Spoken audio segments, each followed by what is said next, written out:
Hi friends, welcome to ETT Tamil. இன்றைக்கி நம்ம சேனலில் மீன் பிரியாணி குக்கர் இல்லாமல் வீட்டில் இருக்கக்கூடிய நார்மல் பாத்திரத்தில் எப்படி செய்கிறதுன்றதை தான் நம்ம இன்றைக்கி பார்க்க போகிறோம். நான் இன்றைக்கி சுறா மீன் எடுத்திருக்கேன். உங்களுக்கு எந்த மீன் பிடிச்சிருக்கோ அந்த மீனை நீங்கள் எடுத்துக்கோங்க.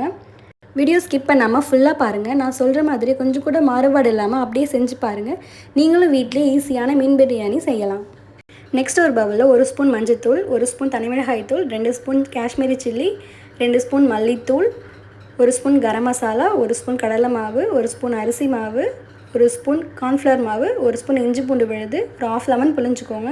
இது கூடவே 2-3 ஸ்பூன் நல்லெண்ணெய் சேர்த்துருக்கேன். நீங்கள் எந்த எண்ணெய் வேணாலும் சேர்த்துக்கோங்க.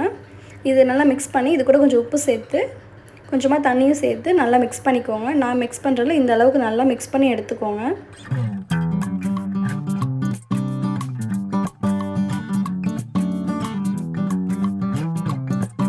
அடுத்து கட் பண்ணி கழுவி வச்சுருக்க மீனை இது கூட நல்லா சேர்த்துக்கோங்க. மசாலா நல்லா உள்ளே கோட்டாகிற அளவுக்கு நல்லா பெசரி வச்சுக்கோங்க. நல்லா எல்லா மீனையும் பெசரினதுக்கப்புறம் இது அப்படியே ஒரு 10 நிமிஷம் அப்படியே இருக்கட்டும். இதில் மசாலா நல்லா கோட்டாகி நல்லா சோக் ஆகணும். அப்போ தான் நம்ம ஃப்ரை பண்ணி சாப்பிடும்போது ரொம்பவே டேஸ்ட்டாக இருக்கும். பிரியாணிலலாம் நல்லா மசாலா ஏறி டேஸ்ட்டாக வரும் நமக்கு. நெக்ஸ்ட்டு ஒரு கடாய் இல்லைனா தோசைக்கல் எடுத்துக்கோங்க. நான் இன்றைக்கி தோசைக்கல் தான் எடுத்திருக்கேன். இதில் டீப் ஃப்ரையும் பண்ணலாம், இல்லை அப்படின்னா செமி ஃப்ரையும் பண்ணிக்கலாம். நான் இன்றைக்கி செமி ஃப்ரை தான் பண்ண போகிறேன். கொஞ்சமாக ஒரு தோசைக்கல்லில் நல்லெண்ணெய் சேர்த்துட்டு இப்போ சோக்கான மீன் எல்லாத்தையும் தோசைக்கல்ல சேர்த்துட்டு நல்லா 2 பக்கம் திருப்பி போட்டு நல்லா ஃப்ரை பண்ணி எடுத்துக்கோங்க.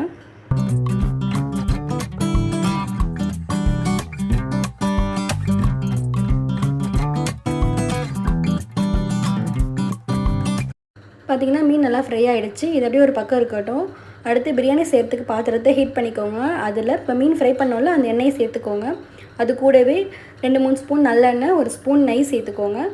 அடுத்து ஒரு பிரியாணி இலை, 3 ஏலக்காய், 4 கிராம்பு, ஒரு பட்டை, ஒரு ஸ்பூன் சோம்பு, 1 ஸ்பூன் சீரகம் சேர்த்துட்டு இது கூட நறுக்கின வெங்காயம், தேவையான உப்பு சேர்த்து நல்லா வதக்கிக்கோங்க. வெங்காயம் நல்லா ஜூஸியாக வதங்கி வரணும். அப்போ தான் பிரியாணி நல்லா டேஸ்ட்டாக நமக்கு கிடைக்கும்.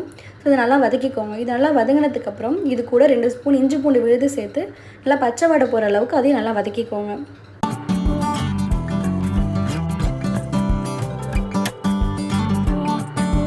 இஞ்சி பூண்டு விழுதோட ராஸ்மெல்லாம் போனதுக்கப்புறம் இது கூட நறுக்கி வச்சுருக்க தக்காளி, 3 பச்சை மிளகாய் சேர்த்து அதையும் நல்லா வதக்கிக்கோங்க.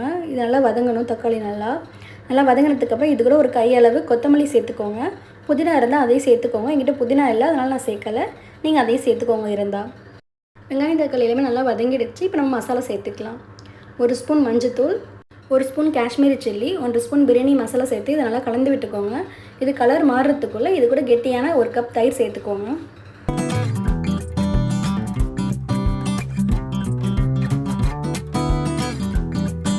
தயிர் சேர்த்து நல்லா கலந்து விட்டதுக்கப்புறம் இது கூட நம்ம அரிசி சேர்த்துக்கலாம்.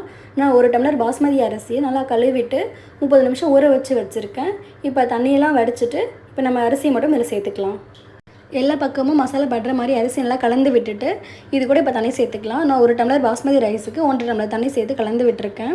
இதெல்லாம் கலந்து விட்டுக்கோங்க. அரிசி உடஞ்சிடக்கூடாது, பொறுமையாக பார்த்து கலந்து விட்டுக்கோங்க.